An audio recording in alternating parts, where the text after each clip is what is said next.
Mrs. Sinclair stepped back, astonished, and lifted a hand to her cheek.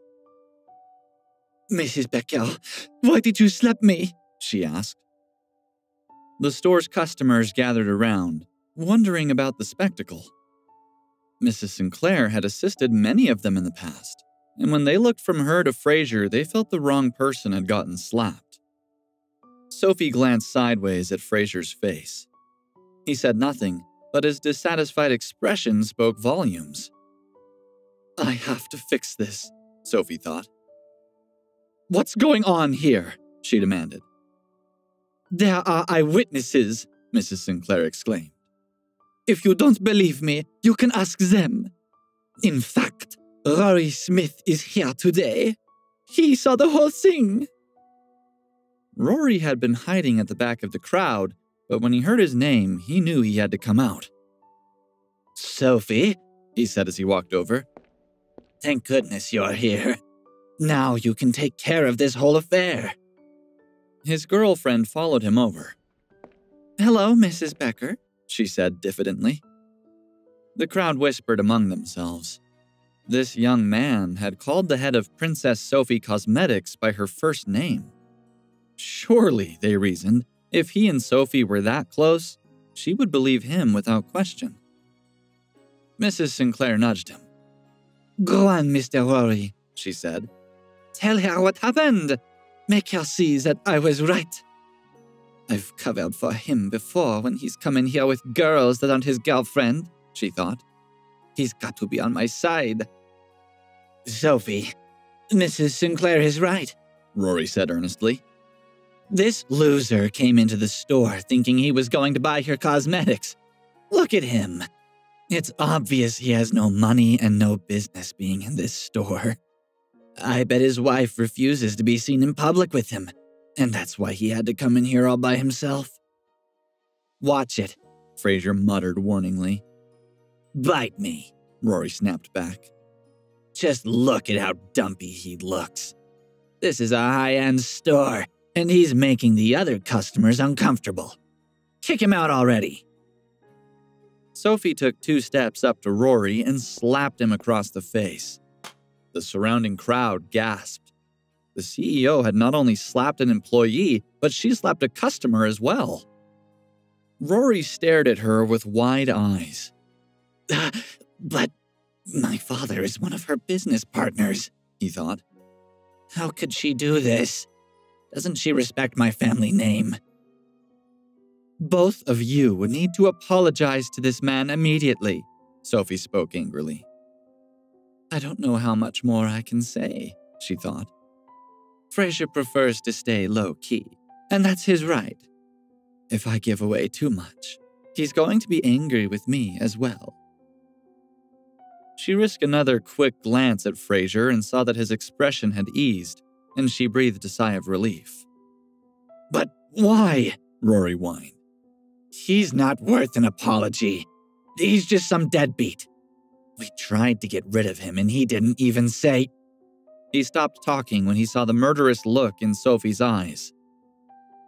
"Mr. Smith," Sophie said, "go home and tell your father that the business partnership between his corporation and Princess Sophie Cosmetics is over, effective immediately. We will pay any penalty for breach of contract, and I will contact him first thing tomorrow to take care of the paperwork. Now, leave." The crowd was shocked. Who was this unassuming, scruffy little man? And why would Sophie Becker cut business relations with Donald Smith for his sake? "Please, Sophie, I don't understand," Rory began. But she turned and glared him into submission. "And you," she said as she turned to Mrs. Sinclair. "You're fired." "But Mrs. Becker," Mrs. Sinclair said, her body shaking with emotion. I don't understand either. What did I do wrong?" "What did you do wrong?" Sophie asked. "Do you even need to ask? After all I've done to build the Princess Sophie brand, you go and make a hostile environment out of one of our stores. Is this how you treat all our customers? This man came here to shop. It's not your job to judge him or his appearance. It's your job to help him find what he's looking for and give him the best shopping experience you can. Or rather, that was your job. Grab your things and leave immediately. The finance department will mail your final paycheck to you. And don't you dare list me or anyone else from this company as a future reference. Go. Mrs. Sinclair burst into tears.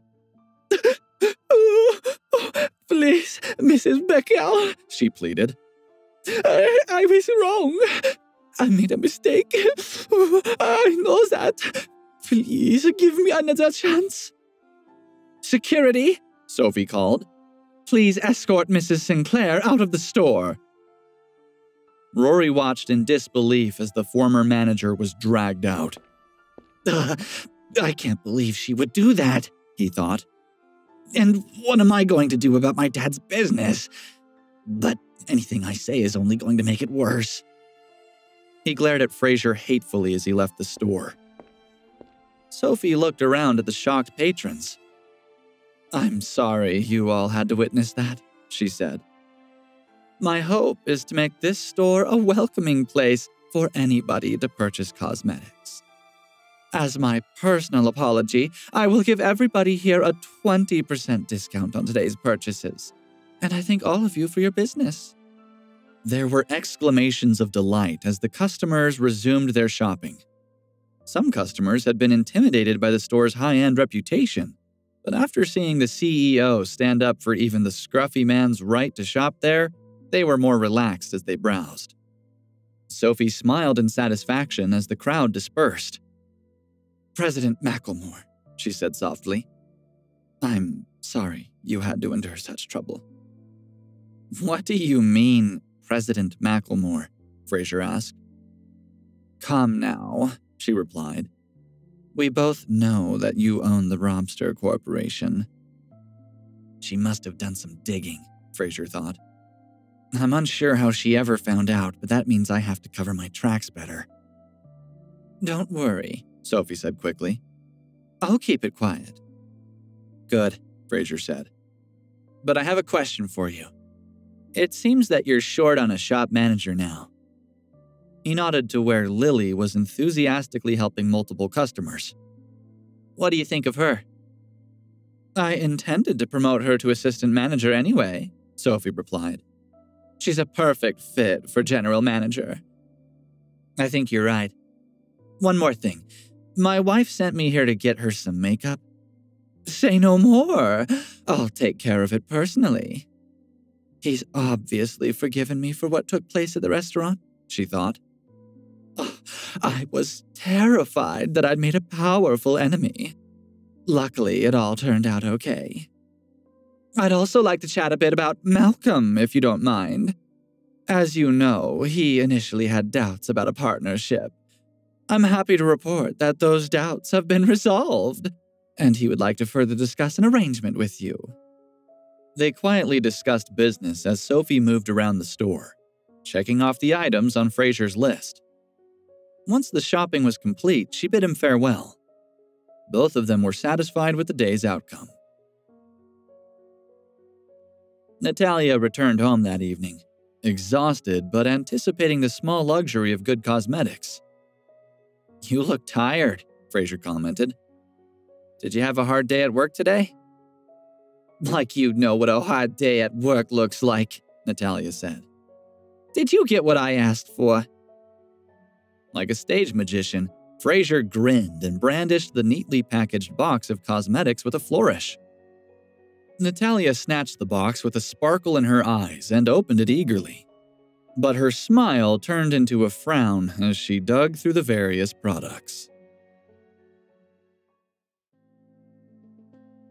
Natalia picked up a tube of lipstick and turned it over, staring at it in shock. What's wrong? Frazer asked, worried. Did I pick the wrong one? I don't understand makeup, he thought.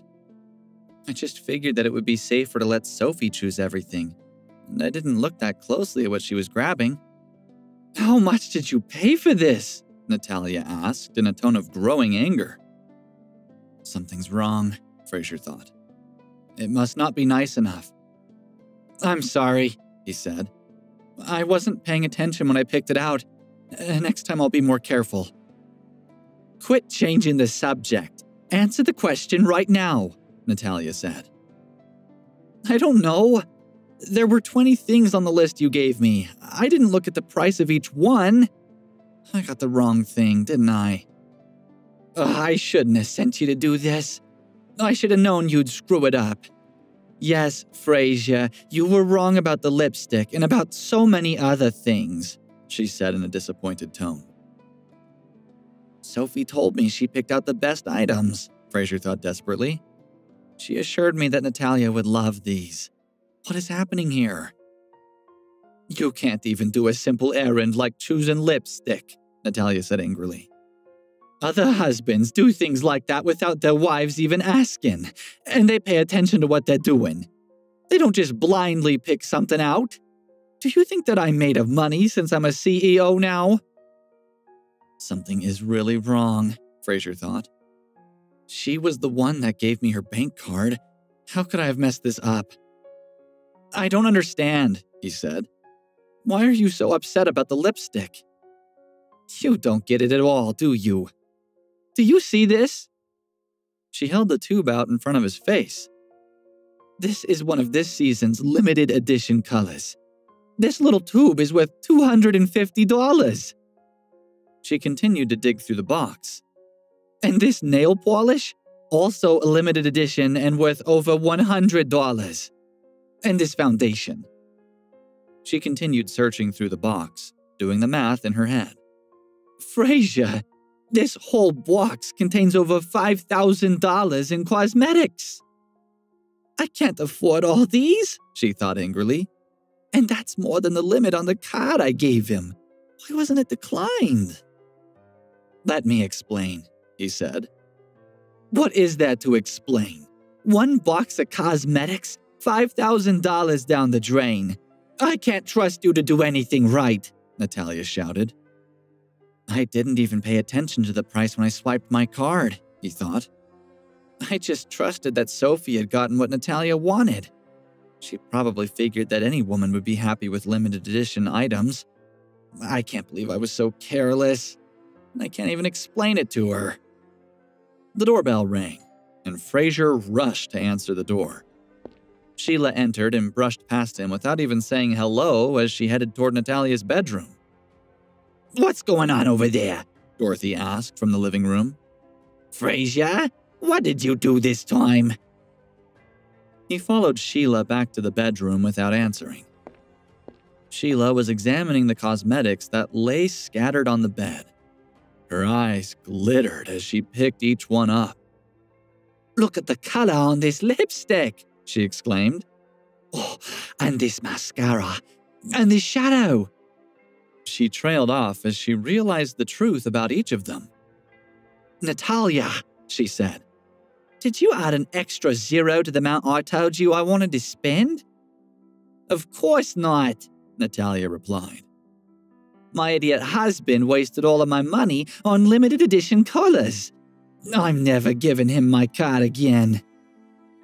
Sheila pursed her lips and looked at Frazer, who dropped his gaze to the floor in regret. Sheila did the same mental arithmetic that Natalia had done and then forced a smile, saying, It's okay, she said. Look, he bought these for both of us. We'll split the cost. Forget it, Natalia said. You don't have any money saved up either. Why should you bear the cost of Frazer's mistake? You can't pay for all of this yourself, Sheila said. Natalia shook herself all over and, with an effort, switched her attitude. Yes, I can. Look, did you forget I'm the CEO of Frantotech? I'll pay for these, and I'll still have enough left so we can go out for sushi sometime. Frazer slunk out of the room and made himself scarce while the ladies divided the box of cosmetics between them. Later, after Sheila had left, Dorothy received a phone call. After she hung up, she laughed loudly enough to startle Houstus into dropping his newspaper. She hurried to Natalia's room. "Guess what I just heard," she said as she entered the room. "Nick Tomlins is back in town, and he wants to have dinner with you tomorrow night." Natalia sat up stiffly. "Nick is back?" She knew that name very well. She and Nick had grown up together, and they had been childhood sweethearts. Everyone had expected they would eventually get married.